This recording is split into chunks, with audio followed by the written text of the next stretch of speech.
Assalamualaikum warahmatullahi wabarakatuh. Salam sejahtera bagi kita semua. Hai anak-anakku, masih di channel yang sama, Erna Bios. Pagi hari, Gilang melangkah pergi, bertemu takdir, menghormati Tuhan. Mari kita belajar bioteknologi agar dapat membuat batasan. Perahu berlayar karena angin, baling-baling kencang berputar. Teruslah belajar rajin supaya kalian menjadi anak pintar. Jalan-jalan ke desa Dwi Warna, jangan lupa membawa ongkos. Soleh yang sedang gundah gulana, nonton aja ke channel Erna Bios. Anak-anakku, purna sudah materi yang ibu berikan. Salah dan hilaf semua dari ibu, mohon dimaafkan. Tetaplah belajar terus, karena belajar adalah kebutuhan sepanjang hayat. Dan jangan lupa selalu berkunjung ke channel Erna Bios agar kita semua tetap selalu belajar. Wassalamualaikum warahmatullahi wabarakatuh.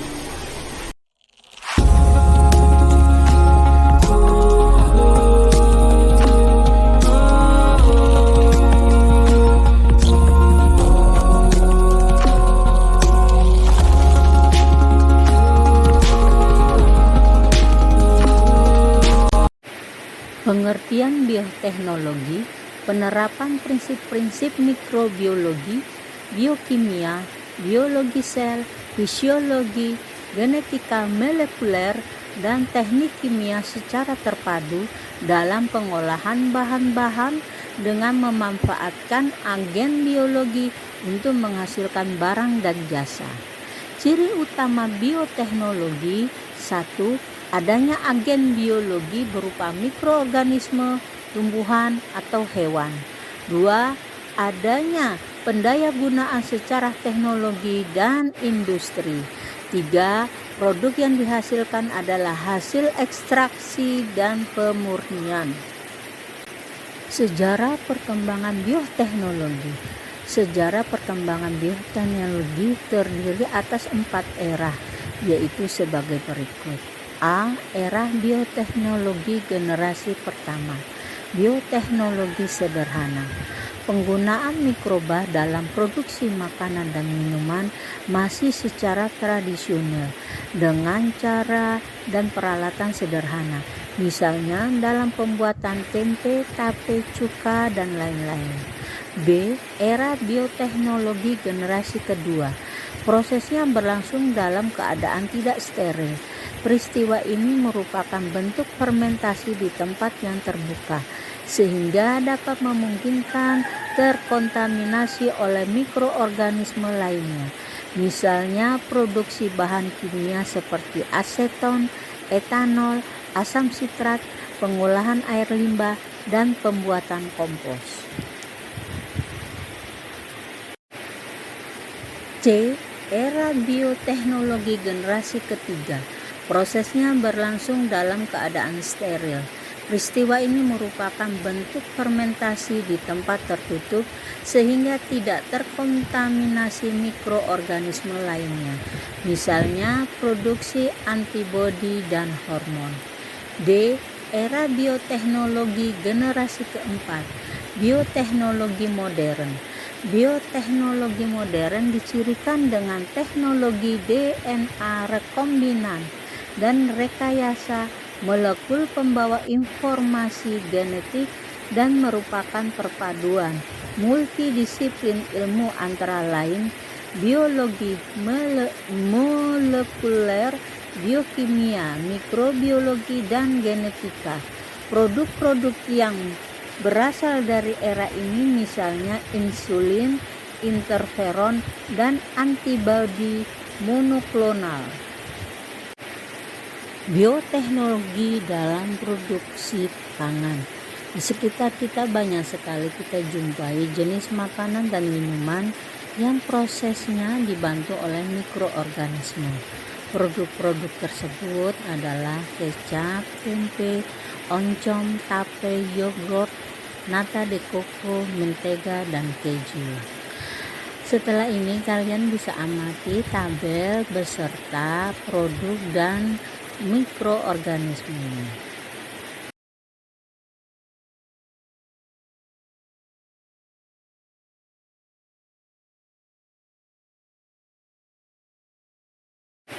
Bioteknologi dalam bidang pertanian. Aplikasi bioteknologi dalam bidang pertanian. 1. Telah ditemukannya berbagai varietas bibit tahan hama serta tanaman yang tahan terhadap hama. Misalnya bibit padi IR64 yang memiliki umur pendek dan daya produksi tinggi. Varietas ini diperoleh dari radiasi dan seleksi biji padi. 2. Adanya pola tanam hidroponik, yaitu sistem tanam tanpa menggunakan media tanah. 3. Adanya tanaman yang tahan hama, misalnya tanaman tembakau yang tahan terhadap penyakit TMV, tobacco mosaic virus dengan cara rekayasa genetik. 4. Dihasilkannya bioinsektisida dari mikroba. Bacillus thuringiensis BT merupakan salah satu jenis bakteri yang mampu menghasilkan racun atau toksin yang mampu membunuh serangga.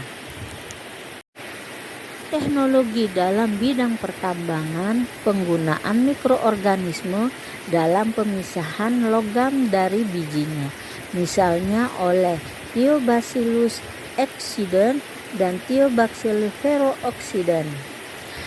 Selanjutnya, bioteknologi penghasil gas bio.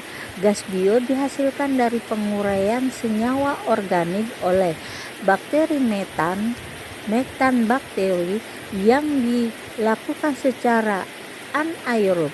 Gas metan dengan melalui reaksi di atas penguraian glukosa dihasilkan gas bio dalam bentuk gas metan yang dapat dijadikan sebagai bahan bakar pengganti kayu dan minyak tanah.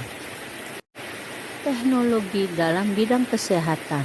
Antibiotik, senyawa atau zat yang dihasilkan suatu organisme yang mampu menghambat pertumbuhan organisme lain. Orang yang pertama kali menemukan antibiotik adalah Alexander Fleming yang menemukan penisilin dari jamur Penicillium notatum. Berikut adalah beberapa contoh antibiotik. Kemudian bioteknologi dalam bidang kesehatan vaksin. Mikroorganisme atau bagian dari suatu mikroorganisme yang telah dilemahkan sehingga tidak membahayakan. Vaksin bisa berasal dari mikroorganisme yang telah dilemahkan atau dimatikan, bahkan berasal dari zat yang dihasilkan mikroorganisme tersebut kemudian dilemahkan. Selanjutnya adalah bioteknologi dalam bidang kesehatan vitamin. Bakteri yang mampu memproduksi vitamin B12 atau Pseudomonas sp. Propinium, bakteri yang mampu memproduksi vitamin B2.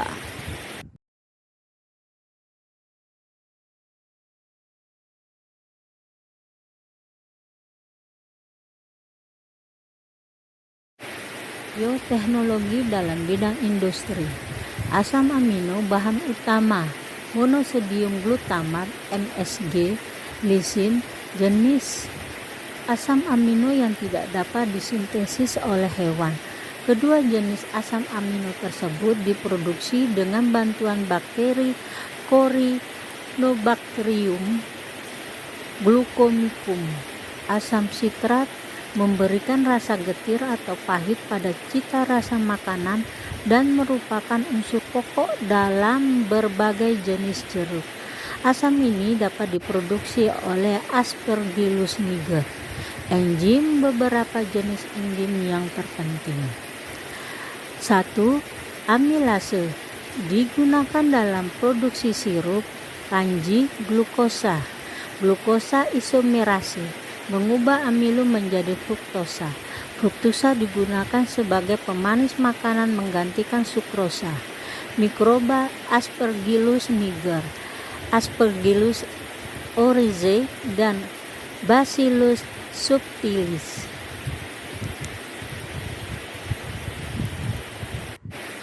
Protease digunakan antara lain dalam produksi roti dan bir. Protease proteetik berfungsi sebagai pelunak daging dan campuran deterjen untuk menghilangkan noda protein. Mikroba Aspergillus oryzae dan Bacillus subtilis. C. Lipase digunakan dalam produksi susu dan keju untuk meningkatkan cita rasa. Mikroba Aspergillus niger dan Rhizopus sp. Teknologi untuk mengatasi pencemaran mikroorganisme yang dapat mengolah limbah beracun dan menghasilkan gas hidrogen adalah Clostridium botulinum. Cara kerjanya, bakteri dihentikan gerakannya pada saringan limbah cair yang mengandung gula dari pabrik alkohol. Bakteri tersebut akan mencerna dan menguraikan gula serta menghasilkan gas hidrogen. Gas ini dapat digunakan sebagai bahan bakar yang tidak menimbulkan polusi. Limbah-limbah rumah tangga yang mengandung bahan organik dapat diuraikan oleh bakteri aerob maupun bakteri anaerob. Protein sel tunggal PST. Protein sel tunggal adalah bahan makanan berkadar protein tinggi yang berasal dari mikroba. Mikroba ini mempunyai kadar protein hingga 80%, jauh lebih tinggi dari kadar protein kedelai maupun ragi. Contohnya 1. Ganggang hijau, chlorella. Ganggang ini menghasilkan protein yang dapat dimanfaatkan untuk makanan tambahan. 2. Ganggang spirulina juga merupakan sumber protein sel tunggal. 3. Bakteri Methylopilus methylotropus memiliki kandungan asam nukleat atau asam inti yang tinggi yang sulit dicerna, dapat diolah dan digunakan sebagai makanan ternak. Rekayasa genetika. Metode DNA rekombinan teknik plasmik adalah sebagai berikut. 1. Mula-mula dilakukan isolasi DNA plasmik dari bakteri dan DNA pembawa sifat yang diinginkan dari sel organisme lain, seperti dari hewan atau manusia. 2. Potongan DNA yang mengandung gen pembawa sifat yang diinginkan disisipkan ke dalam DNA plasmik bakteri, sehingga akan dihasilkan DNA rekombinan. 3. Plasmid dengan DNA rekombinan dikembalikan lagi ke dalam sel bakteri. 4.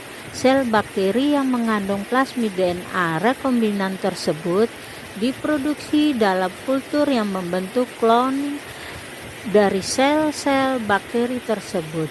DNA asing yang disisipkan dalam plasmid bakteri direplikasikan dan selanjutnya plasmid tersebut oleh bakteri akan dilipat gandakan.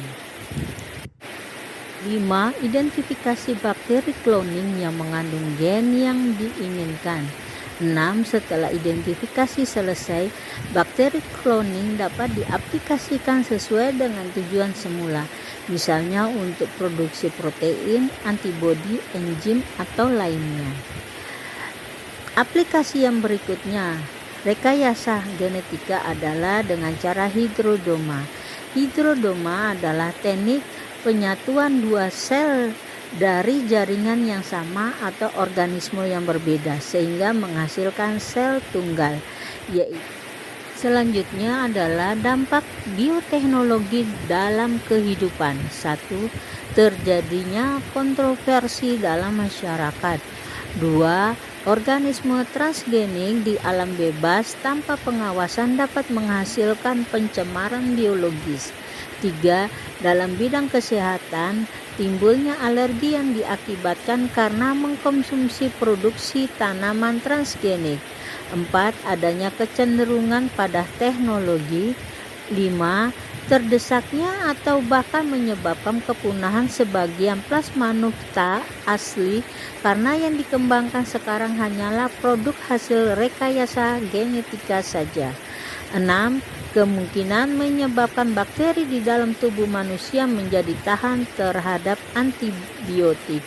7. Kemungkinan adanya perbedaan nutrisi dan komposisi dalam terukir di cakrawala. Tetes demi tetes kehidupan jatuh menggulung, mendinginkan lautan yang menyala. Seketika aroma menguap di atas tanah, larut bersama wewangian hujan. Sekilas hati berselimut basah, menghitung hari-hari perpisahan. Lambaian tangan beradu dengan nistapa, menatap punggung yang menyayat jiwa.